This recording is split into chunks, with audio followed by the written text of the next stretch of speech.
on, everybody? My name is Monique Turner. I am your purpose expert with never personal, always purpose. How y'all doing today? I pray that everybody is having an amazing day. Thank you so much for continuing to tune in to our channel. I really appreciate it. So if you haven't subscribed yet, please make sure you go subscribe right when you're done watching this video. Subscribe to the channel. Also, share it out. Share it out on some of your social sites, in your DM messages, and just, in your contacts, with anybody that you feel can use this type of video, they can relate to this video. Like if you believe that this video will touch somebody and bless somebody, most importantly, bless them, right?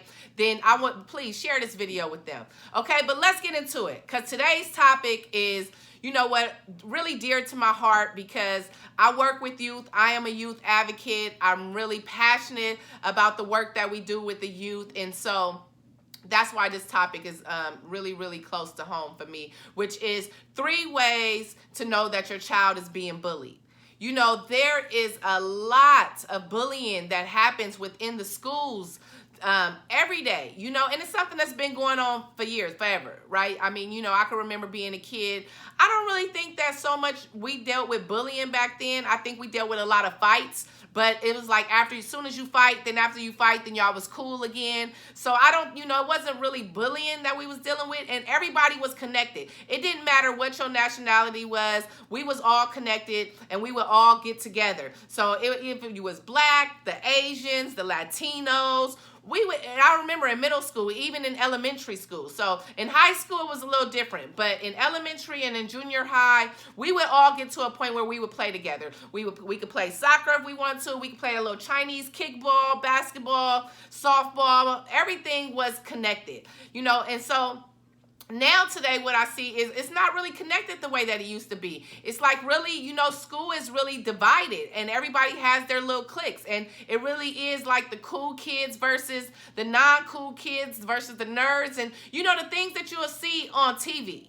Right? I really believe and see like that's really happening right now. And so we have to do something about it. I know me and my team, we do something about it because we are contracted in schools to be able to help students that deal with social emotional issues. And we create a lot of different programs that are geared towards these type of issues. So we come in and we solve a lot of these type of problems. But it's a lot of schools that we're not in, right? We're not in none of the 50 other states. And so therefore, here I am, right here with you. So giving it to you this way. So you know what? Let's get into it though. So number 1 is when your child don't want to go to school.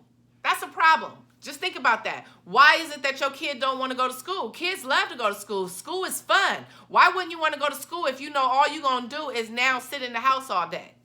Who wants to do that? A kid that is scared, that is fearful to go to school because they fear that, when they get to school, this same bully is going to continue on bullying them and is intimidating them every day when they go to school. And so instead of speaking out, because for some reason, right, there's a lot of our kids that are scared to speak out and really, let a staff member know, a teacher, or even let the parent know that they are being mistreated at school by their peers.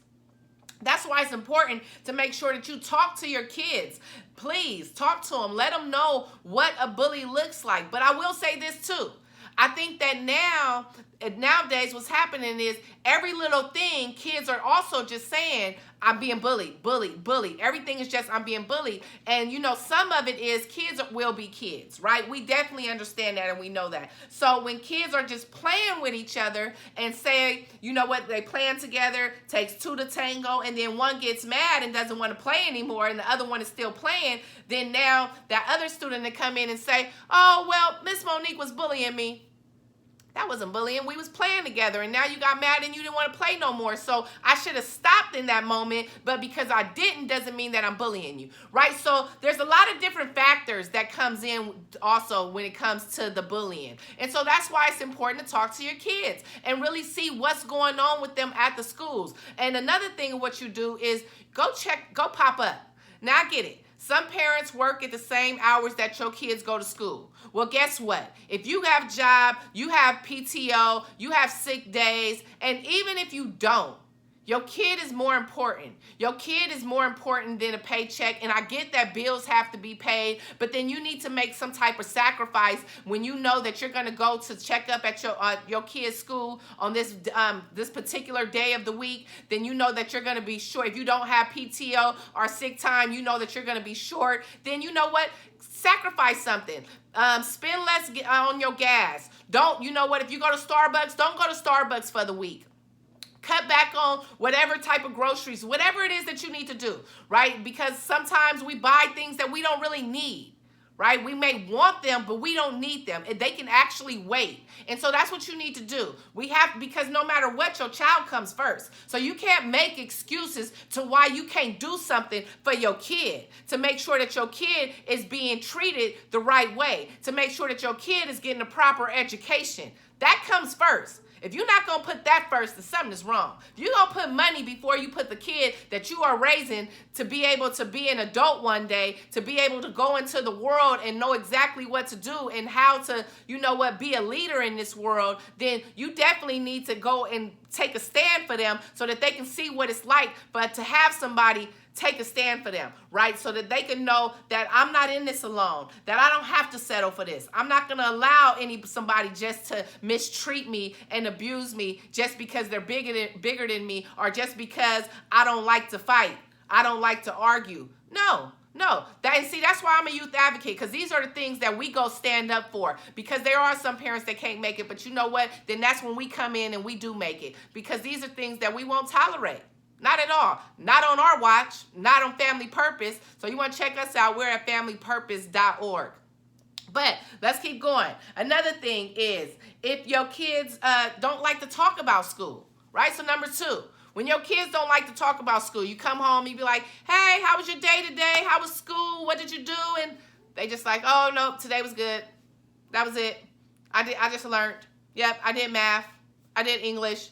Where they really short with you, right? Instead of, oh, no, today me and Tom, we played on the yard today, and we played basketball, and then we played tetherball, and then in the classroom, we were doing math, and I raised my hand, and right? You want to go into detail to really see what's going on with your child. Because listen here, kids are innocent. So a lot of times they're just going to talk and speak, and they don't even realize sometimes of the things that they're saying, right? Because something that can be alarming to you might not be alarming to your child. That's why it's important for you to make sure that you're checking in with them to see how their day was every day, and a real check-in, not just, how was your day today? Good. No, not at all. I have a 12-year-old. When I ask him how his day was, he needs to give me full details. He's in middle school. He gives me full details on what happened in each class, because I need to know, not just good, because I know that throughout some part of the day, something went wrong. It just wasn't a good day at school where everything was perfect. No, and so let's talk about it. Okay, and so that's, again, you want to go back, you want to converse with your child about how their day was. What is it about school, what they liking? What don't they like about school right now? What's happening in the school right now, right? Because there's a lot of things happening. And you know what? Let's talk about it. Besides bullying, right? Now, another big thing right now is the vaping and the drug use, the marijuana use, right? Now that marijuana is legal, you know what? That's going to be a whole nother video. I ain't even going to get into that, okay? So that just made me think about that. Another video for that one. So, wants to bring me, okay, let's see. Oh, all right. So the third one is if they want to bring more money and food to the school, right? Because sometimes you got a bully that's taking their lunch. That was just happening at one of the schools. It was crazy. And at one of our elementary schools, where there is a student that is taking the kids' lunch. You got to be careful of that. Okay, and so now your kid, instead of want one sandwich, they want 2. Instead, you can let them take 2 snacks. They want 3 and they want 4, because they know that their whole lunch is finna be given away. And so now they need to make sure they have enough for them, or otherwise they stuck not eating or eating in the cafeteria. But if the cafeteria is not free for them, then they stuck not eating. Come on, parents. All these things are alarming. You have to know what to do in those type of moments. This is why it's important to show up at the school, right? Go pop up at lunchtime. Pop up at recess. If you're supposed to be at work at 9 o'clock and your child starts school at 8 o'clock, go be at school with your child for the first 30 minutes between 8 and 8:30. Do what you have to do. But do what you have to do, because most importantly, what you want to do is make sure you show up for your kids. Okay? Showing up for your kids is important.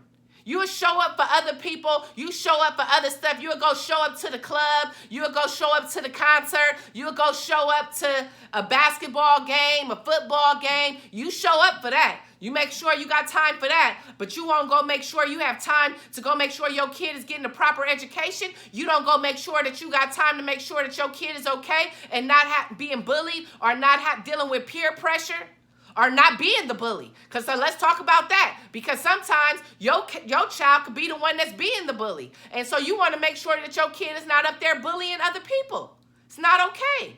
That's, again, get connected with your kid and with your schools and with the teachers and with everybody. Do you have an open communication with the teachers? If not, why not? Get on it right now. What are you waiting for? Your kid is in school 5 days a week.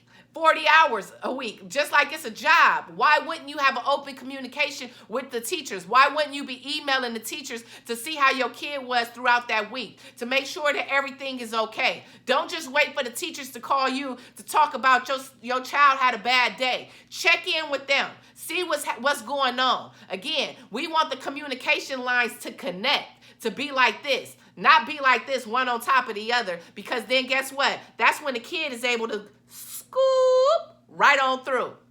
And then what?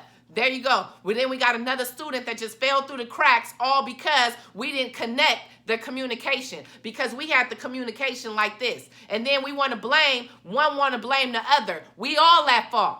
Okay? Stop blaming the teachers. Stop blaming the parents. Stop blaming the kids. Blame self. So then, therefore, you can make sure you begin to take the action that you need to take so that the change can happen that needs to happen, to make sure that your child is in a really good environment, to make sure that your child feels safe, to make sure that your child academics is on point. It's all about support, baby. It's all about support. All right. So I hope y'all really appreciated this video. You liked it. I hope you share it. Leave a comment. Let me know what you're thinking. Let me know your feelings and your thoughts. And if you have a topic that you would like me to make a video on, then just let me know. Because every video is about 3 ways. 3 ways we can do it. Right? Let's make it happen. So thank y'all so much. I love y'all again. Everybody have a blessed day. Remember, pray over your kids. Pray with your kids. Get invested in their school. Okay? Everybody want to be invested in sports. What about the school? What about the education? All right, y'all. It's never personal, always purpose.